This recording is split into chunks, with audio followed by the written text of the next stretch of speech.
అంబేద్కర్ కోనసీమ జిల్లా కొత్తపేట 10వ తరగతి పబ్లిక్ పరీక్షలు పకడ్బందీగా నిర్వహించాలని జిల్లా కలెక్టర్ మహేష్ కుమార్ అధికారులకు ఆదేశించారు.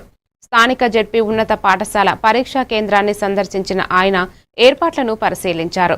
విద్యార్థులు భయపడకుండా ఆత్మవిశ్వాసంతో పరీక్షలు రాయాలని సూచించారు.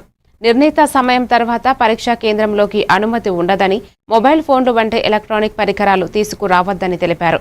పరీక్షా కేంద్రాల్లో త్రాగునీరు, ఫ్యాన్లు, వెలుతురు, ఫస్ట్ ఎయిడ్ వంటి సౌకర్యాలు కల్పించాలని అధికారులకు ఆదేశించారు. ఈ తనిఖీల్లో తహసీల్దార్ రాంబాబు, ప్రధానోపాధ్యాయులు ఉషారాణి తదితరులు పాల్గొన్నారు.